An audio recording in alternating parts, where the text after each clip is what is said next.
Hello বন্ধুরা, আবার আমি চলে এলাম আপনাদের সঙ্গে ভিলেজ বাংলা কিচেন, গ্রাম বাংলার রান্নাঘরে। আপনাদের সবাইকে অনেক স্বাগত। তো গতকালকে পনির এনেছিল, একটু পনির বেশি হয়ে গেছিলো, সেই পনির রেখে দিয়েছিলাম। আর বাড়িতে দেখলাম মটর আছেই, তো ভাবলাম চলুন মটর পনির বানিয়ে নিই। দেখুন, তার জন্য মটরটা ভিজিয়ে নিয়েছি, আলু কেটে নিয়েছি, টমেটো কুচি করে নিয়েছি। আর এখানে পনিরটা একটু ভাজা আছে হালকা করে, আমি আরেকবার ভেজে নেব। আর এই দেখুন, এখানে আদাটা কেটে নিয়েছি, বেটে নেব। আর মটর আলুটা প্রেসারে সেদ্ধ করতে দিয়ে দিই। প্রেসারটা বসিয়ে দিচ্ছি, মটর আলুটা দিয়ে দিয়েছি, অল্প একটু নুন দিচ্ছি।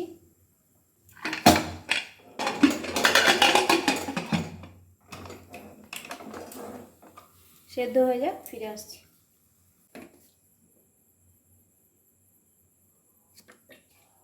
এই যে মটরটা সেদ্ধ হয়ে গেছে, নামিয়ে নিয়েছি মটর আর আলু। আমি এই যে পনিরটা একটু হালকা করে ভেজে নিই, ভাজা আছে যদিও, তবু হালকা করে একটু ভেজে নিই।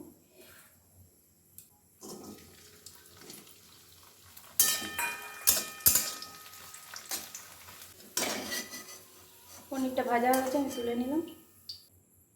আমি নিরামিষ বানাবো মটর পনিরটা। পাঁচ ফোড়ন দিলাম, তেজপাতা দিলাম, শুকনো লঙ্কা একটা ফোড়ন দিলাম। একটু ভালো করে নেড়ে নিই। যে আদা বেটে রেখেছি, আদাটা দিয়ে দিলাম। টমেটোটা দিয়ে দিচ্ছি, একটু জল দিয়ে দিচ্ছি।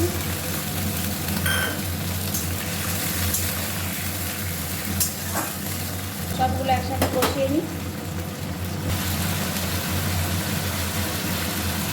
একটু হলুদ গুঁড়ো দিয়ে দিচ্ছি, অল্প একটু জিরে গুঁড়ো,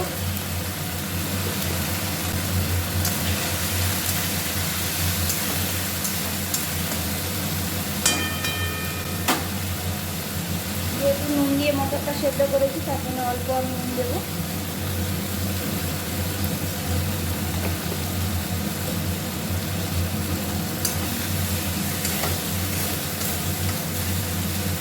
একটু কাশ্মীরি মির্চ, লাল লঙ্কার গুঁড়ো দিচ্ছি,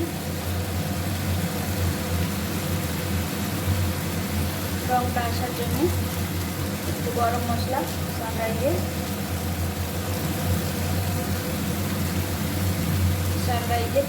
কালি মির্চ, গোলমরিচ গুঁড়ো।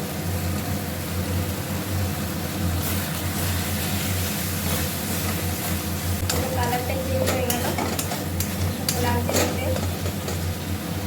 এরপর আমি সেদ্ধ হওয়া মটরটা দিয়ে দিচ্ছি।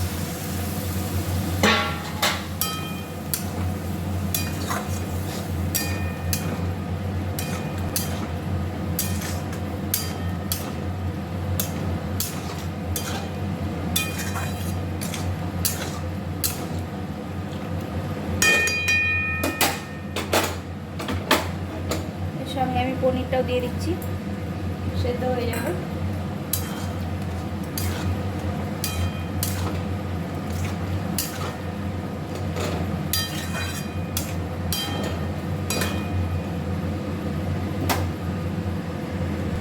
কষিয়ে নিয়েছি ভালো করে, এবার একটু জল দিয়ে দিচ্ছি।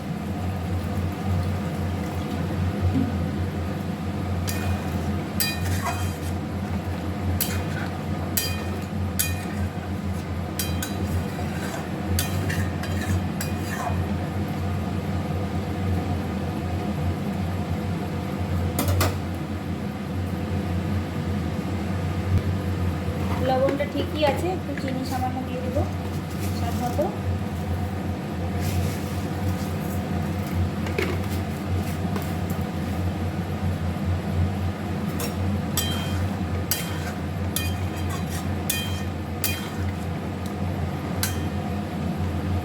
দেখুন বন্ধুরা, কি সুন্দর লাগছে দেখতে, দারুণ লাগছে।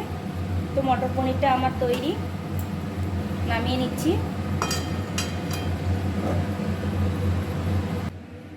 এই দেখুন বন্ধুরা, মটর পনিরটা রেডি হয়ে গেছে, কি সুন্দর লাগছে দেখতে। তো আপনাদের পুরো ভিডিওটা দেখার জন্য অসংখ্য ধন্যবাদ। আর হ্যাঁ বন্ধুরা, এখনও যদি চ্যানেলটিকে সাবস্ক্রাইব করে না থাকেন, তাহলে অবশ্যই চ্যানেলটি সাবস্ক্রাইব করবেন এবং পাশে থাকা বেল আইকনটি প্রেস করে নোটিফিকেশানটি অন করে রাখবেন। এরকম নিত্য নতুন ভিডিও আপলোড করলে তাহলে সবার প্রথমে আপনারা সেটি দেখতে পাবেন। তো চলুন ফিরে আসছি আবার এরকম নতুন ভিডিও নিয়ে। আপনারা ততক্ষণ সবাই খুব ভালো থাকবেন, সাবধানে থাকবেন, সুস্থ থাকবেন।